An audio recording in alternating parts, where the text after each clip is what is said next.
Confieso que me resulta un poco difícil esta tarde presentar a nuestro invitado personaje de Vidas Ejemplares. Es un tipo apasionante, por supuesto, pero tan contradictorio a veces, ¿no?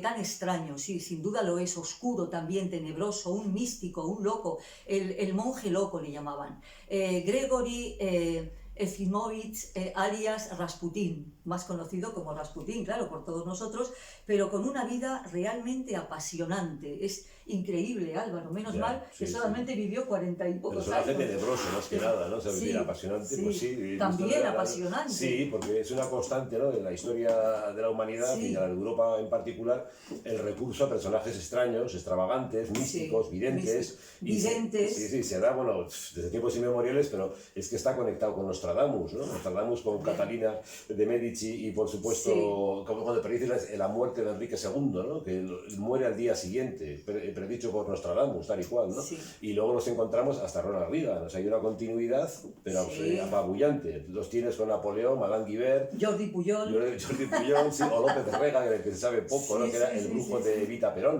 de la que no se habla, o las ¿cómo diríamos?, videntes y cartomantes de Lady Di, por ejemplo, que estamos hablando de 25 años, no se habla de la parte oscura de Lady Di, que la tenía, entre otros cientos, ¿no? Sí, es que curiosamente es algo que, sin embargo, ¿por qué se pasa tan por encima de este tema, ¿no? ¿Por qué creían, todos estos individuos creían en sus astrólogos, en sus nigromantes? Es una cosa muy curiosa. Había una muy curioso, la bruja de Stalin, que le aconsejaba no dejarse fotografiar nunca, Natalia Lubova. Y es curioso cómo Stalin recurría constantemente a dobles para que no se conociera su imagen, porque tenía una vidente, una medium que le aconsejaba no dejarse ver en público y no ser fotografiado, ni revelar su fecha de nacimiento. Te roban el espíritu, pero las fotografías. Vamos con Rasputin, que es el que tenemos ahí escondido en el frigorífico. Yo decía que es complicado presentar a alguien tan... pues con tantas raíces, ¿no? Pero es cierto que era un niño muy humilde, que nació en una localidad de Siberia, medio analfabeto, campesino, de una familia humildísima, apenas sabía escribir y, curiosamente, bueno, ¿hasta dónde puede llegar? Es cierto que, por lo visto, conectó con una secta religiosa, como decíamos antes. Bueno, él lleva una vida rara, es el raro de la aldea, ¿no? Se casa muy joven, tiene 3 hijos y al poco tiempo abandona a la mujer y a los niños y se va a un monasterio extraño. Tuvo 7 hijos al final, Pero, tuvo su primer matrimonio, que es conocido como la secta de los flagelantes, que tenían como 2 vectores. Una era la expiación por el dolor, o sea, se azotaban para purgar sus pecados, porque sus pecados eran muchos, porque también creían en el poder de la orgía, estos monjes extraños, perseguidos por la Iglesia Ortodoxa rusa. Y de ahí pasa a conocer a un místico más ponderado, el famoso hermano Macario, que le quita... Macari, que es más elegante. Vale, Macari. No, es Macarena, ¿no? ¿Qué te iba a decir? Este le quita de la bebida y de los excesos, menos de las orgías. O sea, que sigue practicando. Lo hace vegetariano. Lo hace vegetariano, pero las orgías, en principio, él decía que caer en la tentación de la carne era ese sufrimiento de renunciar, era como una ascesis, ¿no? Y podía llegar a una inspiración mística. Bueno, eso también decían los papas del Cinquecento italiano, ¿no? Que pecaban para liberar a la humanidad de cometer esos pecados. Ellos se echaban sobre su espalda el primer copular con sus amantes y cortesanas, etcétera. Eran también místicos. Bueno, por cierto, es una anécdota un poco soez, un poco morbosa. Él era muy alto, medía 1,93 y su miembro viril también, creo que tenía unas dimensiones estratosféricas. Todo es proporcional. Todo es proporcional. Bueno, creo que tenía una cohorte de mujeres que le adoraban. Era un embaucador, era un hombre que tenía un aura. Tenía un aura, claro, además de su talla, digamos, pues una mirada hipnótica, realmente paralizadora. O sea, de hecho, él entra en la corte de los zares, de los Romanov, entra a través de una camarera de la zarina para sanar al zarevich, Alexei, que es un niño pequeño y hemofílico, y cuentan que con la terapia, entre comillas, del rezo y la mirada, lo detiene las hemorragias. Es que es así, además. Entonces se convierte prácticamente en el inseparable compañero del zarevich y en el consultor de cabecera de la zarina y de Nicolás II y del zar y de la zarina. Pero también es cierto que este Macari, como tú estás comentando, ellos también se quedaron, los de los flagelantes, los de esta secta, ellos se quedaron maravillados con este hombre, con Rasputín, que efectivamente tenía esa mirada hipnótica que estás comentando y también unas cualidades, unas facultades extrañas. Y luego, además de la evidencia, lo de el hijo de estos zares, Alexis, o Alexei, bueno, realmente está comprobado que él conseguía sanarlo, que cuando empezaba a sangrar era hemofílico. La hipnosis es curativa, si realmente un hipnotizador potente entra en el alma de esa persona a la que quiere sanar, digamos, pues puede conseguir en él reversiones de ciertas dolencias, etcétera, ¿no? Por autosugestión. Por autosugestión, absolutamente. No, pero lo curioso, lo más poderoso de él es su poder casi como vidente, sus facultades como vidente, porque predice muchas cosas, algunas de ellas muy obvias, pero todas se cumplen. Incluida su muerte. Incluida su propia muerte, pero también la del zar. También la del zar. Serás asesinado por el pueblo ruso, como dice luego, nubes negras cubrirán Rusia, ríos de sangre, y dice, Rusia morirá 3 veces. Un año después de que lo maten, que entraremos de que lo asesinen, sí que es verdad que los Romanov cargan con toda la negra sombra de Rasputín y mueren casi peor que él. O sea, los horrores de Lenin son masacrados a bayonetazos y a palos prácticamente. Así acaban los Romanov. Bueno, hay una foto de Rasputín ya muerto que es, o sea, mucho mejor que la del Che Guevara. O sea, es impresionante. Es terrible, o sea, es impresionante. Pero sí, cómo le engañan para poder matarle. Él estaba como muy fascinado por Irina, una noble muy bella, tal y cual, ¿no? Entonces le engañan para traerle hacia Palacio a una fiesta para invitarle diciéndole que iba a estar ella, que no estaba. Y es su marido con 2 nobles más, porque sabían que era muy difícil asesinarlo, era muy complicado. Porque se lo olía todo en el plan Hombre, él tenía fama, tenía demasiada influencia sobre la zarina Alejandra, que era de origen alemán, y estamos en la Primera Guerra Mundial y están en guerra Rusia y Alemania. Él, de hecho, le vaticina al zar que esa guerra iba a ser desastrosa para Rusia, cosa que no era tan previsible. Y dice, esta guerra pues efectivamente te costará prácticamente la vida. Es una guerra en la que van a morir 4 millones de rusos. Nada menos, fue una masacre para Rusia en la Primera Guerra Mundial. Al zar no le importaba, porque la célebre frase de la carga de la caballería rusa, que es mandar miles y miles y miles y miles de mártires, se puede decir, contra el enemigo, dando por hecho que antes acabaran las balas que los rusos, cosa que sucedía. Esa era la técnica. 4 millones de rusos. Sí, la carga de la caballería rusa. Entonces, él tiene mucha influencia sobre la zarina, que es de origen alemán, o sea, enemiga de Rusia, y los nobles están realmente muy indignados con esa influencia y planean ya, en ausencia del zar, matar a Rasputín, y se coaligan con el príncipe Yusupov, es el que prepara el célebre el marido de Irina. Y ya sabemos, ¿lo cuentas tú o lo cuento yo? ¿Cómo intentan? Bueno, es maravilloso, cómo intentan, efectivamente, primero cómo intentan envenenarle con cianuro. Con pasteles, con una tarta llena hasta arriba de cianuro. Es impresionante. Y hay que imaginar a Rasputín comiéndose los pasteles uno detrás de otro sin doblar el espinazo, o sea, nada. Y también la bebida, no sé si era vino o... Bueno, puede ser, pero lo oficial es la tarta llena de cianuro que no hace efecto en Rasputín. Pero su leyenda negra dice que efectivamente él imaginó que iban a envenenarle y tomó algunas pócimas para equilibrar el efecto. Almax, para evitar que la tarta acabara con su estómago y con él. No, es verdad. Eso, entonces Yusupov ya le pega un disparo con una pistola, una Browning americana, y parece que tampoco hace mucho efecto. Es verdad. Entonces entran los amigos de Yusupov y ya le meten creo que 4 tiros más, uno de ellos en la frente.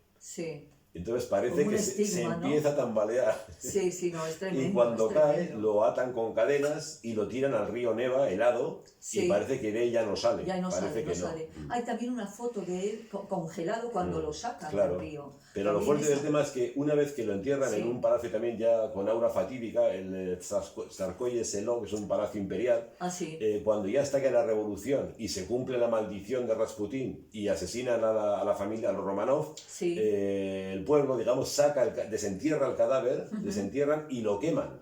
O sea, hasta tal punto llegaba el terror hacia Rasputín. O sea, de hecho, te has dicho, ¿cómo has dicho que se llamaba? El santo... El monje loco. El monje loco, que se llama el demonio santo y por supuesto el anticristo.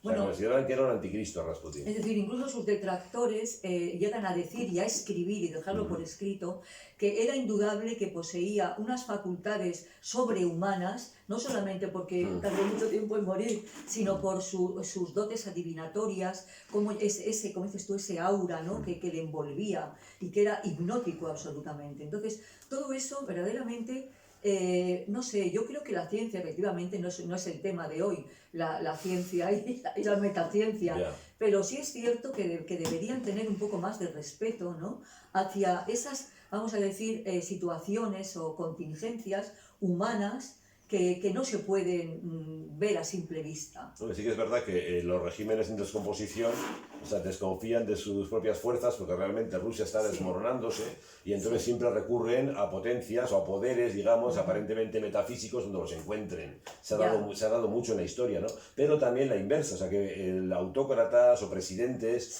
con mucho poder temen que eso es una, ¿cómo diríamos?, están en la cuerda floja y van a caer en cualquier momento y recurren. O sea, Napoleón y Madame Guibert, que era su echadora de cartas, es que le acompaña casi hasta Waterloo en ese plan, ¿no? O sea, es constante, ¿no? Lo que hemos comentado de Nostradamus, ¿no? O López de Rega, que eso daría para un tema aparte, y sus rituales con Evita Perón y con el propio Perón, y ya muerto Perón con el cadáver de Perón. O sea, las que montaban, era algo, o Fidel Castro con sus babalaos, él tenía un terror al mundo esotérico, digamos, ¿no? Del vudú, etcétera, y estaba rodeado de sacerdotes indígenas que le protegieran, ¿no? O sea que ese instinto efectivamente, está latente en el ser humano, como Reagan, por ejemplo, son personas efectivamente que no tienen, vamos a decir, no hay sospecha de que sean lerdos. Bueno, Reagan no sé... Hombre, no has elegido el más inteligente, aunque Reagan, comparado con otros, desde luego no estaríamos como hoy con Reagan. Efectivamente, fíjate Biden, no se sabe nada, no tiene ni siquiera alcance para pillarse un astrólogo. Bueno, igual Biden es un zombie, que no lo sabemos, ¿no? O sea, lo ves ahí andar, realmente no sabes si realmente hay poderes ocultos que lo manipulan. Bueno, y tan imperialista como cualquier ruso al uso. Entrando en lo esotérico, que es de lo que estamos, o sea, Biden estremece. Tú ves a Biden, encontrarte a Biden en un pasillo a oscuras, pues como que da miedo. Sí, ¿no? Por supuesto. Pero es muy interesante aquí un personaje del que no hemos hablado y que se podría hablar porque es el doble de Rasputín y poca gente lo conoce. Muy poca gente. Se llama Erik Jan Hanussen. Y si ves las fotos de Erik Jan Hanussen, dirás, joder, pero si es Rasputín de joven. ¿Quién era? El vidente de Hitler. Más que el vidente de Hitler, el que convierte a Hitler en Hitler. ¿Qué dices? Sí, este aparece cuando Hitler es todavía un personaje desconocido, aparece en el entorno hitleriano y cuentan que era también vidente, con poderes, etc. Y este es el que configura el personaje de Hitler. Hasta ese extremo. Y más te diré de él. O sea, el que buscaba la energía Brill. No, eso viene después. El que instruye a Hitler en el arte, entre comillas, de hablar a las masas, de hipnotizarlas, de magnetizarlas. Esto viene de Hanussen, a quien nadie conoce, o poca gente conoce. Y también, así como Rasputín era muy dado a las orgías, y muy dado, por supuesto, al hipnotismo. Como lo era Hitler, tú ves los mítines de Hitler, como a las masas, es un hipnotizador. Es totalmente. O sea, tú estás viendo cómo está cautivando a millones de personas que luego, cuando acaba la guerra, nadie era hitleriano. Hasta que ves los reportajes de historia y ves que eran millones y millones de alemanes levantando el brazo y dispuestos a todo por seguir a Hitler. Abducidos absolutamente. Sí. Hombre, se me ocurre, mientras te escuchaba, se me ocurre pensar que también el disfraz de Rasputín físico es fácil, igual se parecía un poco y las barbas. Bueno, él intentaba recrear la imagen de Cristo. La imagen de los iconos, de los que vemos, claro, pero luego la barba larga, la melena a dos aguas, o sea, una imagen crística es la que busca Rasputín. Y también Hanussen, igual. Y así como Rasputín, Hanussen, poco después del incendio del Reichstag, también, que también lo vaticina, muere acribillado a balazos. Sí, es curioso, muere así, igual que Rasputín, y es prácticamente una reencarnación de Rasputín. Es que fíjate, no son leyendas urbanas, es historia, son hechos históricos. Pero luego sí tiene razón en que luego se ocultan. O sea, yo soy historiador, les pregunto por Hanussen, nadie sabe quién es. Pocos saben quién es.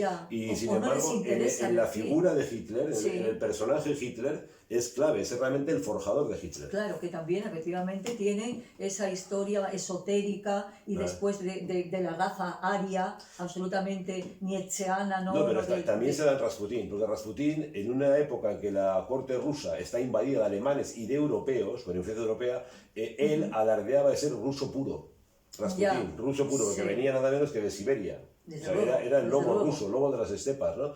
Y eso, aunque nos cueste imaginarlo, le daba un plus de autenticidad. En un mundo que se está desmoronando, la pureza racial, como ocurre con Hitler, es un asidero. La gente se agarra a eso. Bueno, con la diferencia entre Hanussen y Rasputin es que Hanussen, el instructor de Hitler, era judío. Ya, bueno, esa contradicción también, cabalgamos contradicciones, sí, ¿no? Que diría que marxistas. Sí. O sea que no sirve. No, es maravilloso. Yo, la historia de Rasputin, ¿verdad? Y eso que no, si profundizas, hay, vamos a decir, que sesudos biógrafos de Rasputin que cuentan cosas que tú has dicho que eso de la paliza cuando era niño. Y es decir, eso también puede ocurrir, o sea, que puede ser cierto. Que una paliza te dé poderes. Pues no, una paliza dice que se quedó después de la paliza como que tonto. Cuando dices, vaya pedrada que tiene. Ya. No, él cuenta que ya era raro de nacimiento. Raro de nacimiento era hasta también, la muerte. Por lo visto. Raro. Sí. Y esa maravillosa, bueno, esas mujeres, esos hombres, no solamente mujeres, que se quedaban absolutamente cegados por su aura, ¿no? Es increíble. Y sus aciertos también, porque hay que eran fáciles, porque viendo cómo se disgregaba el imperio, pues era fácil predecir que eso se venía. Y además, imagínate ver el imperio desde dentro, verlo desde los palacios imperiales. ¿Qué verías? ¿Qué depravación? ¿Qué decadencia? ¿Qué desmadre? ¿Cómo no se va a venir abajo todo eso? Y por supuesto, él sabía lo que era el hambre, la pobreza, la explotación del pueblo ruso. Entonces, el contraste es que era explosivo. Entonces, simplemente era unir A más B, 2 puntos C. Bueno, es fácil quizás abducir a la zarina o al propio zar Nicolás, pero a un niño decir que le corta en ese momento que estaba sangrando con esa... Y sin embargo, hasta el niño también, ¿no? Esos son poderes. Eso está estudiado. Está estudiado absolutamente. Sí. Hombre, la bruja Juna, no, esta es otra. Sí, la bruja Juna es la compañía Brezhnev. A Leonidas Brezhnev también. Y esta manejaba bioenergías. Entonces ya no era tanto esoterismo, sino pura bioenergía, ¿no? Y esto llegaba a tal extremo su poder que la acompañaba en sus viajes y se la recomendaba a otros altos dignatarios europeos para terapias bioenergéticas. Y Blavatsky coincide precisamente con Rasputin, pero claro, es el mundo de la teosofía y tal. Pero esto coincide, o sea, es esa Europa. Está entre lo apocalíptico y lo esotérico y lo visionario. Y es verdad que se daban esos cócteles. Bueno, Blavatsky también era muy buena en lo suyo. Hombre, es decir, muy buena, era peculiar. Sí, quiero decir, no, era muy peculiar y muy certera, sin duda. No hacía profecías, Blavatsky. También, bueno, tenía... Generales, visiones de la humanidad teosofía ya es una profecía. Tiene una lectura, se puede decir... profética, sí. Totalmente. Y en ese caso casi apocalíptica, de fin de los tiempos. Totalmente. Que era lo que se venía encima con la Primera y luego la Segunda Guerra Mundial. ¿Qué es lo que tenemos ahora, al fin de los tiempos? ¿No? Sí, bueno, no ha pasado tanto tiempo desde entonces. No ha pasado, un siglo no es nada. Para la historia nada, y sin embargo, yo creo que se está adelantando, ¿no? Se está un poco dinamizando muchísimo, todo es efímero. Hombre, esta es la primera humanidad, no sé quién lo decía, que no tiene un fundamento trascendente. René Guénon, sí, no tiene un fundamento trascendente. Sí, entonces se nos nota mucho. De ahí que en momentos de terror mundial, pues se recurra, pues eso, a visiones, aperturas de mirada, fuentes ocultas, por el miedo que tenemos a lo racional, porque se nos ha ido de las manos por completo, ¿no? Bueno, sin duda el más ridículo Pujol, ya que lo hemos comentado. Joder, que empezar con Rasputin y acabar con Pujol, pues no pero bueno, pues piensa en algo... Charlene, está la amiga tuya, la de Monte Carlo. Sí, Charlene. Esa también dicen que sus fugas están dictadas por una célebre numeróloga. Ostras, ¿en serio? Y también se cuenta que Grace Kelly también tenía su corte de astrólogos. Sí. Entonces ya ves que... Grace Kelly sí, pero Charlene también, sí. Esto es exclusiva para Lola. Ya lo creo, yo no lo sabía. Charlene y sus numerólogos, sí. Sí, qué fuerte, sí. Bueno, siento darte esta puñalada trapera, pero ya lo sé, pues es verdad. Es muy me duro. lo podías haber comentado y lo decía yo. Guapo. Pero mucho mejor Rasputin. Sí, mucho mejor Rasputin. Y el blanco y negro favorece.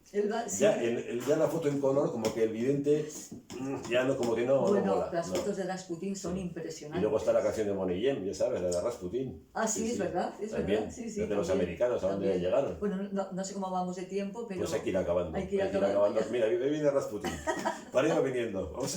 Bueno, es tremendo, pero yo creo que es un personaje, sin duda, como decía al principio, difícil de circunscribir y de concretar, porque efectivamente es verdad, es mentira, decía esto y se cumplía, o sea, es muy incluso contradictorio, ¿no? No conocemos esa religión de los fustigantes, ¿no? Flagelantes. De los flagelantes, ¿no? Que en sus orgías efectivamente conectaban con la divinidad. Bueno, a mí me pasa por la televisión. Yo en la televisión sufro y realmente paso estados trascendentes. Viendo los telediarios, por ejemplo, sobre esto, ¿quién nos manipula? ¿Rasputín? No, o sea, ¿qué pretenden hacer con nosotros? ¿No? Pues no sé, hipnotizarnos, crear una hemofilia, volvernos hemofílicos viendo la televisión, no se sabe. A ver, yo paso mucho miedo viendo la televisión. No son informativos, yo digo que son magazines. Sí, ¿no? Son rasputinianos, que nos hipnotizan y pasamos miedo. Bueno. Pues nada, ha sido un placer charlar de Rasputín, aunque se nos ha quedado muchísimo en el tintero. Y no hemos hablado de Putin, fíjate, que era tu plan oculto. No me interesa, no. En este momento no. Además tengo otras charlas los domingos en las que hablo de Putin o hablo de otras cosas. Los flagelantes. De los flagelantes hablo. Bueno, un placer otra vez conectar con vosotros y os esperamos aquí el próximo miércoles. Espero que os haya parecido interesante. ¿De acuerdo? Venga, chao.